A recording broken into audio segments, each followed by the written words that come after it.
Hello everyone, and welcome to the second ever episode of Dragalia Weekly. This show is your one-stop shop for everything that's been happening in Dragalia Lost over the past week. That includes new events, new summon showcases, as well as a window into what's going on with my account, my summons, my projects, and my overall thoughts and impressions on all of the new content that's coming to this game.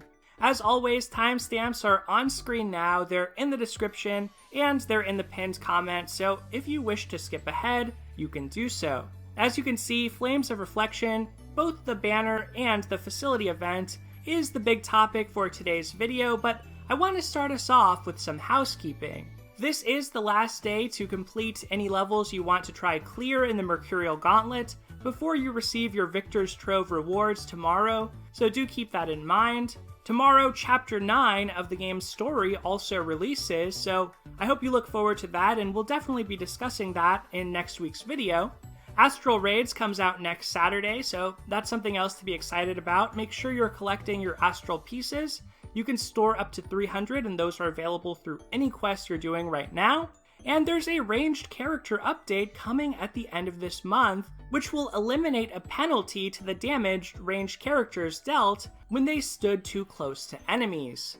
The final piece of housekeeping, of course, segues us into our next topic of summoning, because today is the last day to do any dream summoning you want to do on the Dream Summon Showcase that's happening right now. That is a paid-only thing, so I want to talk a little bit about the strategy behind that and what you might want to go for. There's generally two approaches. One is you know there's a character you love who's a favorite character or someone you've just always had an interest in, and if that applies to you, I would suggest you just go for that adventure because this is going to be the cheapest and easiest way to guarantee that you actually summon them. The alternative is if you're doing this more for power or filling a hole in the roster that you have currently or in your collection of dragons, and in that case, a dragon can often be a pretty good summon. In the past, I wasn't a huge fan of pulling for dragons on these dream summons, just because dragons, even 5-star dragons, tend to get a lot better at max unbinding. And so often a 4-star max unbound dragon will be better than any single copy of a 5-star dragon that you can pick up. But now with Mercurial Gauntlet coming out, and new chapters and new difficulties rather, coming out tomorrow as well for Wind and for Flame, I do think having more of those random 5-star dragons as fillers or role players on your team, especially if they're ones you intend to max unbind one day, looks a lot better. So that's generally my thought on it. If there's a character you know you really want, or maybe even if there's an element that you're weak in, and a character you want so you can kind of justify it from both angles, then probably go for that adventurer. You may get them as a dupe in the future, and dragons are a little bit more resilient in that sense since dupes don't feel quite as bad, but I think that you have to play for today to a certain extent and weigh the benefit that you're going to have from getting that favorite character immediately and having access to them for a while. And so that's always been my choice, and this time around, that favorite character who I'd been wanting for a while happened to be Heinwald. So that's what I decided to get with my dream summon, and as you can see, I also summoned a lot of cool things this week. I won't go into much detail on them this time since we've already discussed the dream summon at length, but I will say one of the more exciting pulls I got, even though it was a duplicate, was that 5-star Albert. Albert is a really good adventurer for Mercurial Gauntlet, specifically against the Shadow Gauntlet, but especially if you have some type of way to electrify him early. His second skill charges up slowly over time. It doesn't charge by using attacks or force strikes, and so if you have skill prep, or if you're using the Sister's Day Out Wormprint that we'll talk about later, you can actually electrify him early and get off 2 instances of his second skill in a single match. So he's one of the more exciting things I pulled this week. Also happened to get another Orion and Phoenix, as well as Raymond, Joe, and Nicholas. So that pretty much covers it for our summoning today. Next, let's go ahead and move on to current events in Dragalia Lost. I suppose I should start by touching on, briefly, the end of the New Year's Tiding raid. the epilogue did come out for that, and I was actually able to grind more than I had anticipated last Sunday and toward the beginning of the week, so I'll show off a few screenshots of some of the drops I got, kind of sum that all up into one image so that you can get a sense for how much I actually ended up playing. Some of you I talked to played a lot more than this and had hundreds of thousands of emblems, which is kind of mind-boggling to me. But of course, to each their own, and if you had that much time and enjoyed playing the raid, more power to you, and I hope that you got some really good drops. Of course, though, I want to talk mainly about Flames of Reflection here, so I'm going to start by showing off my first clear of Nightmare difficulty. This was when my facility was at level 10, and I kept trying afterward, changed my team comp up a little bit, in order to get a deathless clear at that point as well. Now, once you've played one facility event, you probably have an idea of how others work, so I'd refer you to some of my guides in the past on, for instance, the Wish to the Winds facility event, about how to proceed generally through one. Basically, you want to prioritize that facility at first, and you get materials for leveling that up by playing through the boss battle and extra boss battle, so make sure you're staying on top of that, since that facility gives you a large amount of bonus damage to all of the enemies in these quests. And the main rewards for clearing the Master difficulty challenge battle are for doing so once. You do get slightly better drops from it than from Expert, but basically you want to at least clear it once so you can get a special epithet as well as 500 Wormite. That fight is designed around the fact that your facility is providing lots of bonus damage, so that's why you want to get started on that early so you don't have to rush any of the level ups of that facility, and make sure you can get it all the way to 30, since that's going to be a permanent boost to your Flame Adventurers going forward. Now, other than that, some of the strongest units for this facility event I already talked about in yesterday's video featuring Carl. So I mentioned that Carl is great for this, and the same applies to Naveed, but a lot of other Sleep Res characters are awesome as well.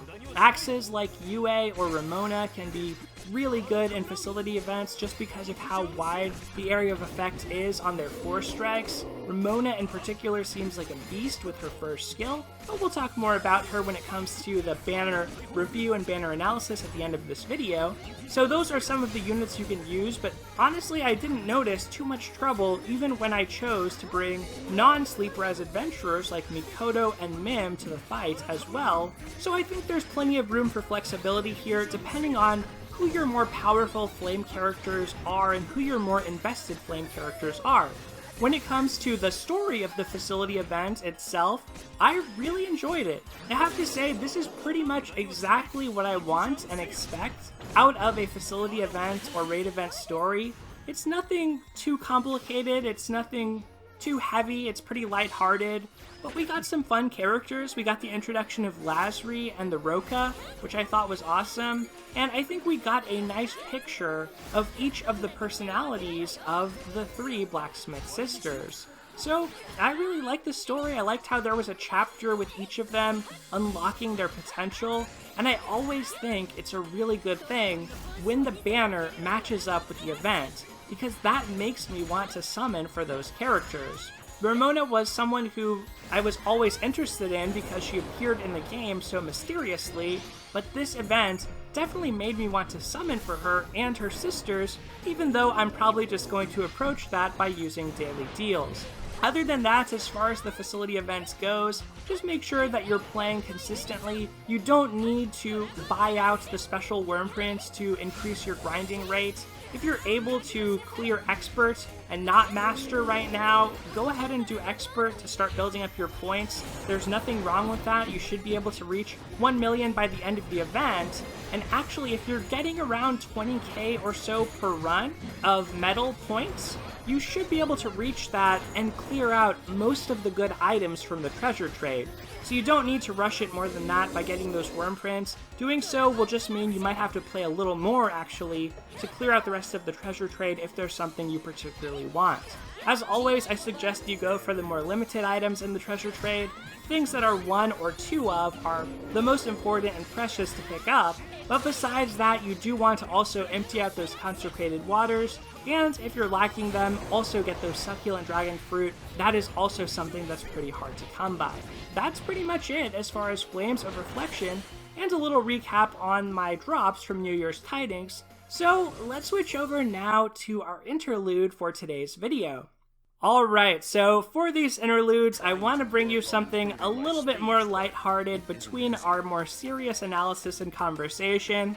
So of course, this week I have to talk about the sticker that is sweeping the Dragalia Lost community, and that is our brand new Not Boom sticker. I have a confession to make. I was pretty busy this week, and I haven't added this to my sticker loadout yet. So what we're going to do for this segment is an update on my sticker loadout. I made a sticker tier list jokingly earlier in the year. A lot of people apparently enjoyed that and wanted me to update my tier list. So you can think of this as a pseudo-addendum, an update based on the new Fire Emblem stickers and the 3 new stickers we got from our comic survey: Boom, Hee Hee, and What You Said. So I'm going to take a listen to these. I haven't been playing with the volume on that much this week.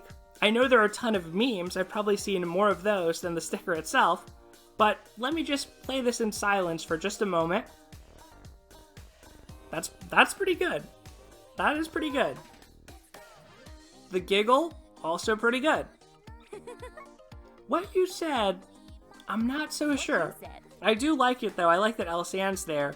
And of course, that sticker comes from Eleanor's comic, which also makes it, pretty coveted. But this is kind of what I had since the Fire Emblem event happened. I added all of those stickers to my loadout. I would say that there are some that I'm not using though, so I think those are going to be the ones I replaced for now. For Real is one that I haven't used much in a while, and I don't know, I'm thinking it feels like it's too far away to put Boom there, so maybe we can put Hee Hee there. Take Defense and Offense, please. I like those because sometimes it's helpful to tell people in pubs if they don't have enough HP to survive, or if they're lacking a dual res weapon. I'll often throw out Offense, please. So I kind of want to keep those. We have Wait. That was kind of important for last raid. Together, Leave It to Me. Maybe Leave It to Me can replace I'm on Defense. That seems fair. And now we have a primo spot on the first page, so we can set Boom. I feel like that's a pretty good spot for it. And the last thing I want to include is What You Said. So where could we put that? Some of the stickers I haven't been using much lately are... I haven't used that Veronica sticker much, but I just like having it there. It is really similar to my Fjorm sticker. I think what I'm going to do is replace my Fjorm sticker with the Veronica sticker. Let's go. As much as I love Fjorm, there is a movement around Fjorm. There is an abundance of Fjorm. I guess the plural of Fjorm is Fjorm out there. And I'm not really about the meme clears with Fjorm. I haven't become engaged or initiated in that yet. So I think I'll retire Fjorm for a little bit. And we'll see when we can use What You Said. So that's pretty much it for this sticker loadout update. I'm pretty excited to start spamming the sticker in pubs. Hopefully that doesn't annoy you, but based on what I've seen in the comments and on Reddit, on the Discord, I think there are a lot of fans of the Not Boom sticker. I've got to take a listen to this in Japanese as well later after this. I'll make sure to do that. But for now, let's return to our more serious conversation about Flames of Reflection. This is going to be the major topic of the show. Let's talk about the 3 new adventurers, our new dragon, and our 2 new worm prints that were added as of that banner release. Alright, so it's time for the main event. We're going to start off by taking a look at our 2 new worm prints. Then we'll cover Arctos, and finally, Reyna, Renee, and Ramona. I know many of you in the past have enjoyed my preview videos or review videos for banners, so this will be my way of fitting in some content that is similar to that, but we are going to go more off the cuff here and look at these from a more first impression or first look basis. So let's start off with our new 4-star worm print, To the Extreme. This worm print has some really nice artwork of Ramona and of course Arctos and her 2 sisters in the background there. The abilities on this print are Flame, Flurry Devastation, and Last Recovery. So Flame Flurry Devastation increases critical rate by 12% when the combo count is 15 or higher, and Last Recovery grants an HP regen buff, healing for 12% of max HP every 4 seconds roughly, for 20 seconds total when HP drops to 30% once per quest. So basically you're getting a total of 60% of your health healed once your HP falls to 30%, so you're going to come back up to around 90% if you just hit that cutoff. This is definitely an interesting combination of effects, as Flurry Devastation is pretty powerful. It's close to capping off the maximum amount of critical rate you can get from Wormprint, which is 15%. This in one slot can grant you up to 12%, which is really strong. On the other hand, Last Recovery is a more defensive ability. Last Recovery is helpful in things like facility events where oftentimes you can't avoid but taking some amounts of small damage, which can add up over time. But I find that having a healer as your helper, or having a character with some amount of innate healing, like say Marth, you might not actually reach that Last Recovery point to begin with. So I don't know that this is a great worm print. The abilities do seem a little bit at odds with one another, as I think it's easiest to maintain a high combo count against a single target, yet against the single target it's also easiest to dodge and stay out of that Last Recovery range. Another problem with this print is, for something like the Mercurial Gauntlet, you can't really easily maintain a combo count because invoking a helper interrupts your combos. So if you're using Elisanne, for instance, to boost your team's strength, every time you call upon her, you're going to reset your flurry counter. So that's kind of one of the weaknesses I see with this print. It can help you with your metal intake, but like I said before, I don't think it's really worth picking up prints specifically to do that. Anyway though, let's move on to Sister's Day Out, since I think that's the much more interesting print this time around. This is a 5-star print, and so it has the stats to reflect that. It also has a brand new ability, which is the main reason why I find this so interesting. So Force Charge can fill 25% of skill gauges when the user's Force Strikes connect, up to 3 times per quest. And the second ability on this worm print is Force Strike damage of 40%. Force Charge is pretty awesome, since unlike skill prep, you can choose when you want to activate those skill gauge increases. This is a really potent effect, since it means, for instance, characters who already have skill prep can cast their skills, start using Force Strikes, and have their skills ready to cast again, which is fantastic for units like Mikoto or Marth, who have skill shift mechanics and happen to have attack rate buffs as well. So those are some of the characters that spring to mind right away when you look at something like this, but just in general, the fact that you can activate this whenever you want by using a Force Strike makes it seem really good for the Mercurial Gauntlet mode to me, because that is a mode in which the conditions are very predetermined. You know every 15 seconds you're going to face a clap by the boss. You can plan out your sequence of skills and attacks because you're trying to maximize your damage. So this seems fantastic for that, and I already mentioned earlier in this video, one of the units who can use this really well is Albert. Another reason for that, of course, is that this also gives him even more Force Strike damage. So unlike, say, the Chocolatiers, which is a pure skill prep worm print, this print gives you a lot of that type of utility while also enhancing your 4-strike damage and having a valuable effect on your damage output.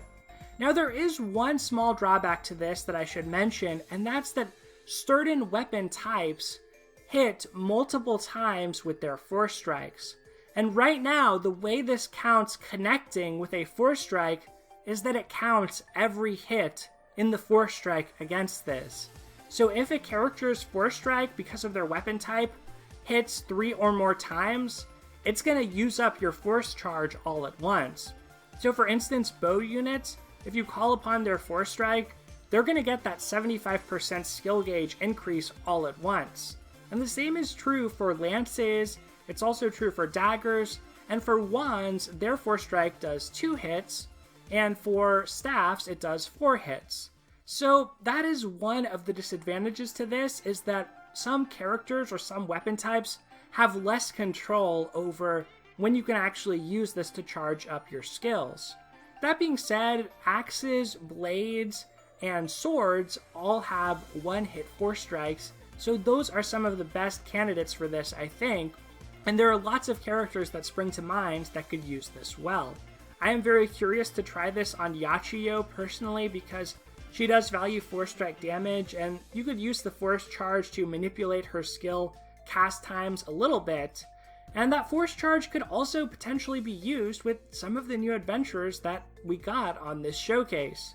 I think they have better options, but they do have a new mechanic called Primed, which basically gives them a passive buff whenever one of their skills, their primary skill, becomes ready for use.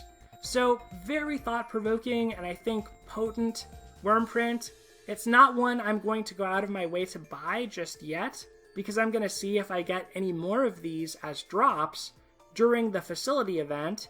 It and the other Wyrmprints are permanent additions to the shop, so there's no need to rush on this for now, but I wanted to pay some special attention to it just because it's such a new type of effect, and I think it's really cool.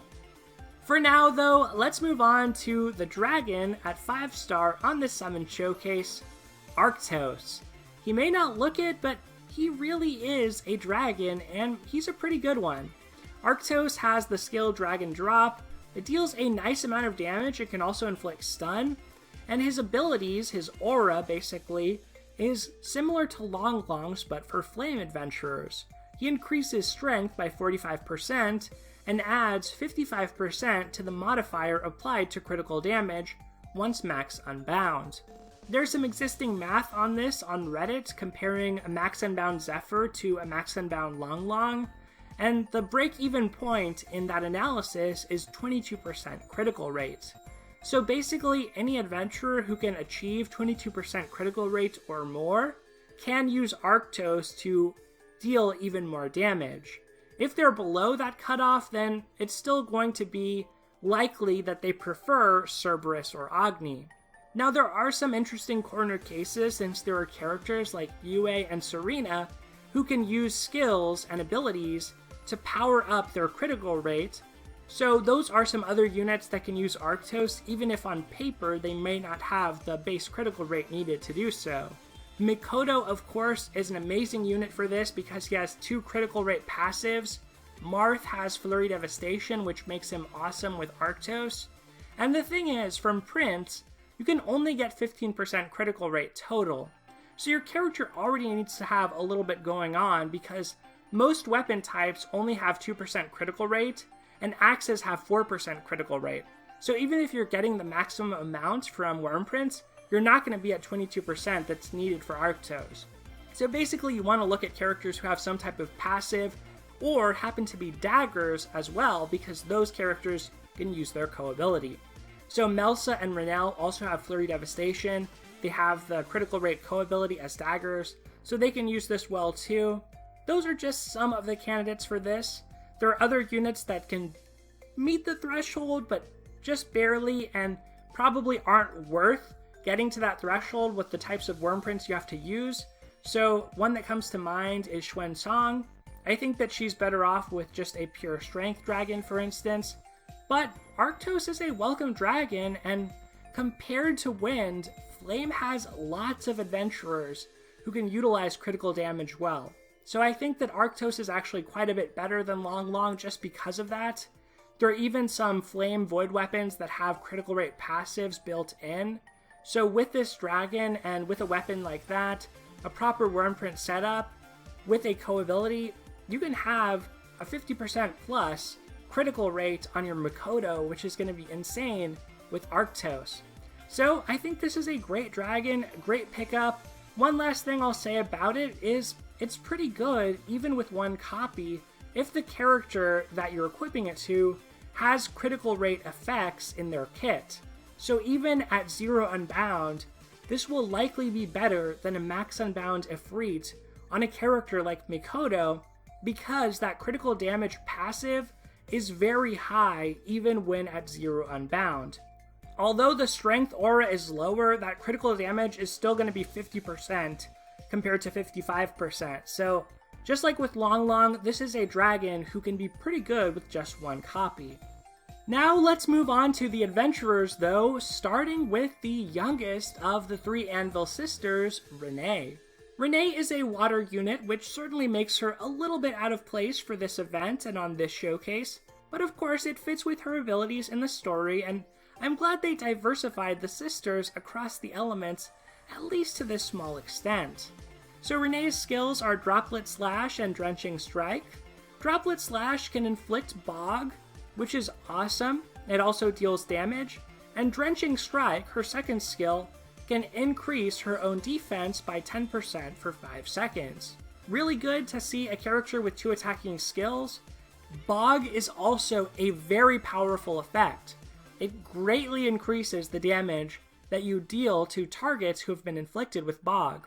I believe it's a 50% increase, so that is extremely powerful, so much so that a lot of endgame bosses have high levels of resistance to it. So Hybern Hilda can't actually be bogged, and the harder levels of Roy the Third, he also can only be bogged once. He starts off with 80% base bog res, and so your first instance of bog, he's going to get that tolerance build up, and then afterward have 100% res. So that's one disadvantage that bog has, but for things like Void Agni, it's absolutely fantastic. Renee's abilities are Prime Devastation, Stun Res of 100%, and then Team Healing Double Buff. Prime Devastation increases her critical rate by 6% for 5 seconds every time her first skill is available for use. There's a cooldown on when this can activate again of 15 seconds.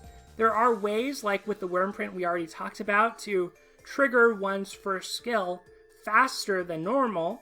And since this is the first skill, it's already going to be one that comes out pretty quickly. 6% critical rate for 5 seconds isn't a long buff, but it's a good buff.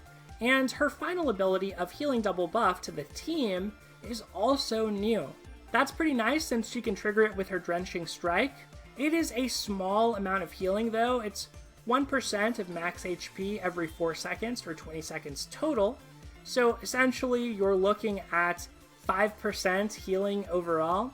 It's nothing to write home about, but when a non-healer can provide healing to your entire team, it is something that's at least interesting, and it does synergize within water with characters like Karina and Xander, who want to have multiple buffs active on them, since their primary skills scale in damage with every buff they have. Ultimately, I see Renee as pretty good for Void Agni, not really noteworthy for Hybernhilda's Trial, potentially good in the Mercurial Gauntlet, but you have to remember that Leviathan exists as a dragon, and Leviathan can already inflict Bog. If you can only Bog Roy one time in a match, you're going to be best off doing that with Leviathan and not with Renee. So I don't think that she's the strongest water adventurer by any means, but she does have some nice aspects to her kits, and I think she's unique enough from Dragon Yule Cleo and Luther, who are 2 other stun res water daggers. Next up, we have Reyna, and Reyna is one of the 2 5-stars on this showcase. She is a defense-type Flame Blade, and her stat distribution definitely reflects this. She's got a lot of HP, but her strength is far below that of the other 5-star Flame Blade, Makoto. she is not the greatest when it comes to damage in general. The good thing about Reyna is that she is a powerful sustain tank, and she provides a good strength co-ability to the rest of your team. So she's great for things like the current facility event or other types of grindy content. Her Roaring Furnace skill deals damage to enemies in a line and inflicts burning. I like that idea of inflicting burning just because it kind of fits with the Outlast idea. While the enemy's taking damage, she is going to be sustaining herself. That's basically the first phase, but this skill also has skill shift. So in phase 2, it adds an additional 10% increase to her critical rate for 15 seconds, which is very good. And then in phase 3, it increases damage to burning enemies, doing roughly double the original amount of damage. Her second skill, Brazier Boost, immediately readies Roaring Furnace for use and adds 50% to the modifier applied to critical damage for 20 seconds. So Reyna definitely strikes me as someone who wants as much critical rate as possible through her Wormprints to be able to access that high amount of critical damage that she's getting through that second skill. This is really similar to what we saw on Floor, where her first skill has skill shift and her second skill lets her access that more quickly.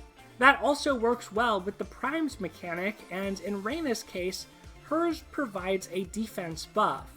Not the greatest type of buff, since unless there's some unavoidable damage, defense doesn't really do anything for the damage that you deal out, but if you are using a Wormprint on her that has strength double buff, then this starts to look pretty good. You should be able to trigger her first skill pretty frequently, so I would imagine prints like First Rate Hospitality or Valiant Crown would be very good on Reyna. Reyna has Sleep Res of 100%, and finally she has as a third ability Healing Double Buff, which will work off of her Prime defense. In her case, it's a personal healing double buff, and it heals for 4% max HP every 4 seconds for 20 seconds total each time a defense up buff is received. So Reyna's all about looping through her first skill as quickly as possible. Every time that she activates her first skill, she gets a defense buff and a healing double buff as a result, and her second skill is basically another way to activate that first one.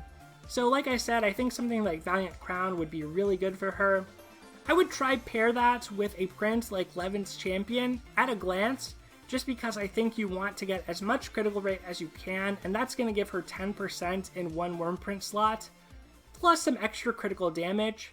You could actually consider that Flurry Devastation 4-star print, but I think that because Flurry Devastation can get interrupted, and blades aren't exactly the speediest when it comes to building up combos, it's probably going to be a little bit safer to stick with the HP 70% condition on Levin's. Anyway, that's pretty much it for Reyna. She's not a DPS powerhouse in the way that Makoto is, but she does look like she's nigh unkillable with that defense buff, that passive healing. There is a lot to like about this character, if only there were more content to use her in where survival was a high priority. Finally, let's take a look at the star of the showcase for many people, Ramona. Ramona is a 5-star Flame Axe.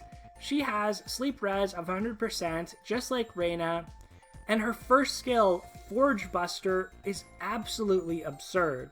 So this is the new type of action that they advertised for Ramona. This skill can deal extra hits of damage by continually tapping the screen during the attack, up to a maximum of 6 extra hits. And basically you'll see small hammer icons fill up as you dish out these additional blows. So the amount of damage you can do from this, if you choose to land the maximum number of hits, is truly insane. It is a really high amount of damage, to the point that Ramona is another one of these adventurers who can use Konohana Sakuya, just like Cerise can, very effectively, because most of her damage is going to come from Forge Buster. After that, Ramona has Smith Shield as her second skill. Pretty slow to charge, but it is a large buff to team defense. More importantly though, that's going to interact with her Strength Double buff, which is her third ability. It can also trigger the strength double buff or healing double buff abilities of anyone on your team.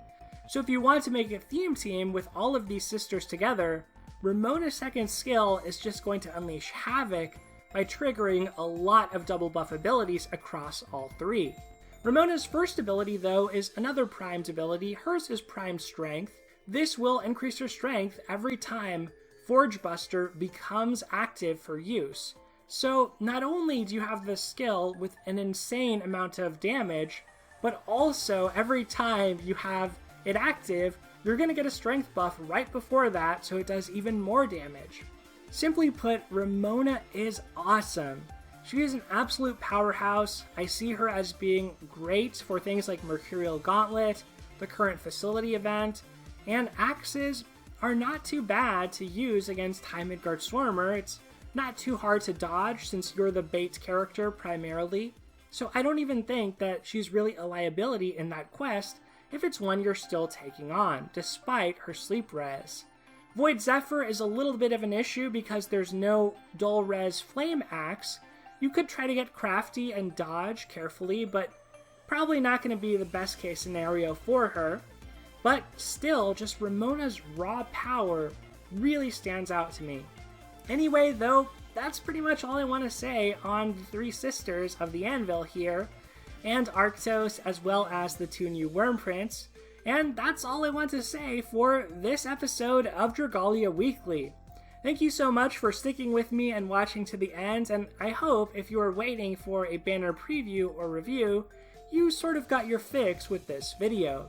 As I mentioned at the top of the video, a lot is going to be happening next week, so stay tuned for Dragalia Weekly to return with some talk of astral raids, uses for augments and suggestions for worm prints to spin those on, as well as the discussion of Chapter 9 of the story, all coming to you next week. Otherwise, everyone, thank you so much for watching. Have yourself a great week. Take care, and I'll see you next time.